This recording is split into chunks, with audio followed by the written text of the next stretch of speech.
Ever wondered how even the mighty General Motors, one of the world's largest automakers, can stumble? Sure, GM has blessed us with legendary machines like the Corvette and the Silverado, but not every engine coming out of Detroit has been a winner. Here are the 10 worst General Motors engines ever put into production. 1978 Oldsmobile Diesel V8. The late 1970s were a time of big dreams and questionable execution for GM. Case in point, the 5.7-liter Oldsmobile Diesel V8, introduced in 1978.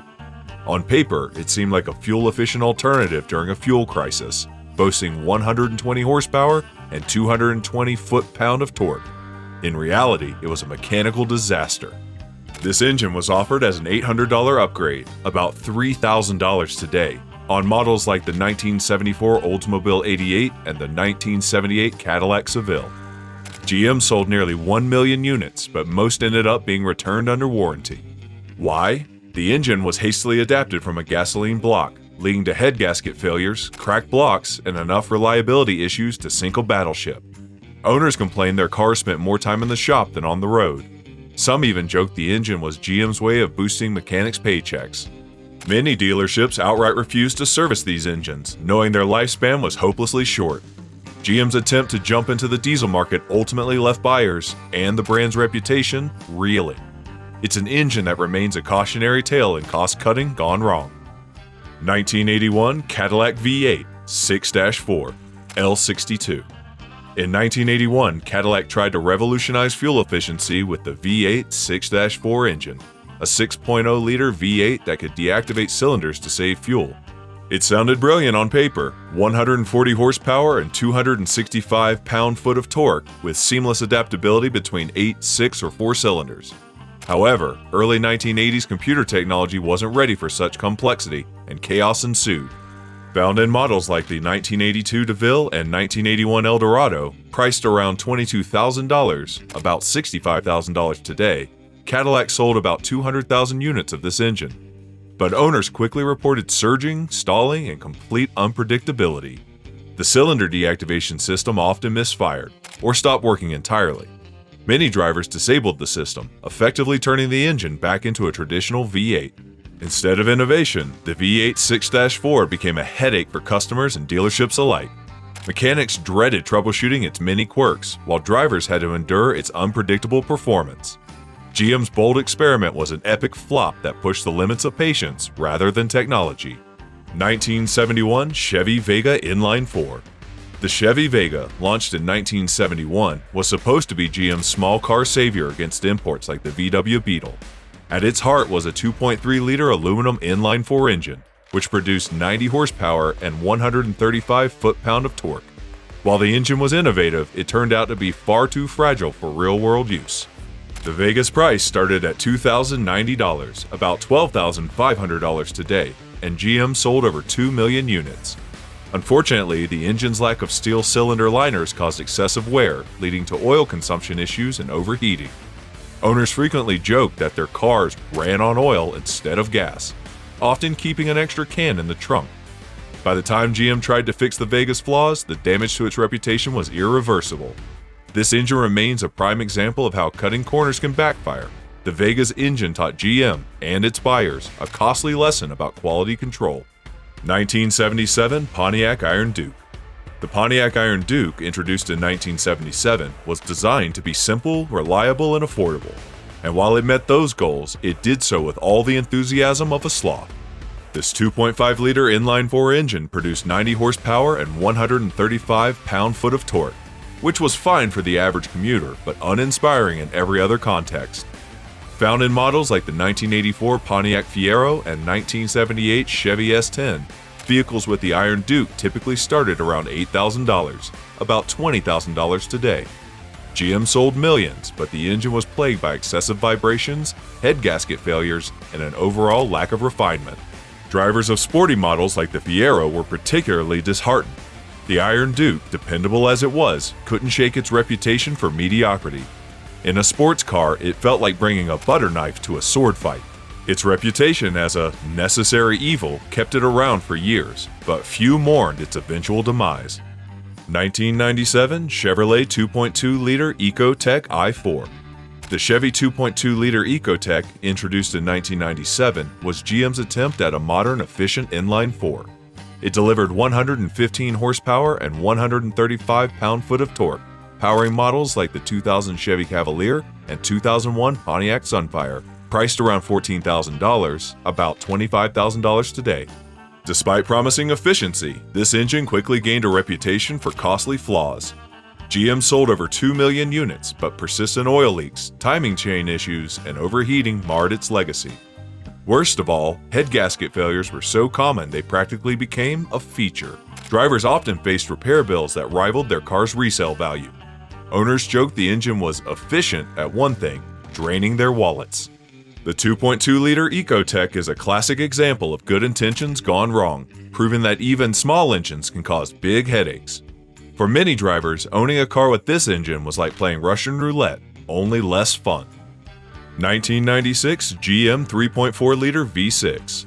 The 3.4-liter V6, LA1, was GM's attempt to provide a versatile and efficient engine for its midsize cars and SUVs. Introduced in 1996, it produced 180 horsepower and 205 pound-foot of torque, which seemed promising for models like the 1997 Pontiac Grand Am, 1997 Chevy Venture, and 1999 Oldsmobile Alero. Unfortunately, its engineering left much to be desired. With a starting price of around $18,000, about $33,000 today, for vehicles equipped with this engine, GM sold over 1.5 million units. However, the 3.4-liter quickly became infamous for its intake manifold gasket failures. These leaks caused coolant to mix with the oil, leading to overheating, engine sludge, and even catastrophic engine damage if not caught early. Drivers often complained about constantly adding fluids, oil, coolant, you name it. The engine gained a reputation as a money pit, with repair costs that regularly exceeded what many owners were willing to spend. For GM, the 3.4-liter was proof that trying to cut corners on gaskets could lead to a mountain of warranty claims. 2007 GM 5.3-liter V8. The 5.3-liter V8 with active fuel management, AFM, was part of GM's push to make big engines more fuel efficient. Introduced in 2007, it produced an impressive 320 horsepower and 340 pound-foot of torque, powering popular models like the 2008 Chevy Silverado, 2008 GMC Sierra, and 2008 Chevy Tahoe. With starting prices around $35,000, about $50,000 today, these vehicles were among GM's best sellers. But AFM, a system designed to shut off half the cylinders during low load conditions, turned out to be more trouble than it was worth. Drivers reported excessive oil consumption, lifter failures, and even complete engine shutdowns. Ironically, the fuel-saving technology often left drivers spending more on repairs than they saved at the pump. Owners frequently disabled the AFM system just to make their engines more reliable.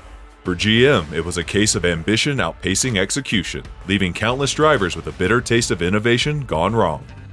1988 GM 3.1-liter V6 3100 series. The 3.1-liter V6 or 3100 series was introduced in 1988 and stuck around far longer than it should have. Producing 140 horsepower and 185 pound-foot of torque, this engine powered mid-size cars like the 1989 Chevy Lumina, 1988 Pontiac Grand Prix, and 1988 Buick Century, which started at around $16,000, about $28,000 today. GM sold over 2.5 million units, but the engine became notorious for its intake manifold gasket issues. These gaskets frequently failed, allowing coolant to mix with oil and causing severe engine damage. Drivers faced everything from overheating to full engine replacements, making the 3.1-liter a costly headache for many. While it did the job of moving cars from A to B, the 3.1-liter lacked reliability and durability. For an engine that aimed to be economical, it often ended up costing owners more than they bargained for in repairs. 1993 Cadillac Northstar V8. The Cadillac Northstar V8, introduced in 1993, was supposed to signal a new era of luxury performance for GM. With up to 300 horsepower and 295 pound-foot of torque, it initially impressed buyers. Found in premium models like the 1994 Cadillac DeVille, 1994 Seville STS, and 1994 Eldorado, cars with the Northstar often started at $38,000, about $70,000 today. Unfortunately, the Northstar quickly became synonymous with blown head gaskets. Its aluminum blocks and heads, while lightweight, had trouble maintaining proper sealing under high temperatures. Coolant leaks were a common symptom, and repairs often required the engine to be completely removed, a costly and labor-intensive process. Despite its lofty ambitions, the Northstar tarnished Cadillac's reputation for reliability. Drivers who could afford the repairs often stuck with their cars, but for many, the Northstar's issues were a deal-breaker. It's a classic example of how over-engineering can lead to underperformance. 1985 GM 4.3-liter V6, Vortek. Finally, we arrive at the 4.3-liter V6 Vortek, an engine that GM rolled out in 1985 to bridge the gap between efficiency and power. With 165 horsepower and 235 pound-foot of torque, it found its way into countless vehicles, including the 1986 Chevy Blazer, 1985 GMC Safari, and 1985 Chevy S10, priced around $15,000, about $35,000 today. While the Vortek was initially praised for its torque and utility, its Achilles heel was its reliability, or lack thereof. Intake manifold gasket leaks, excessive oil consumption, and weak piston rings plagued this engine. Owners frequently reported that the Vortek aged like milk, with performance and reliability dropping off dramatically as mileage increased. Despite selling millions of units, the 4.3-liter V6 became a cautionary tale about longevity. GM eventually replaced it with more modern powertrains, but for those who owned one, the Vortek's flaws left a lasting impression.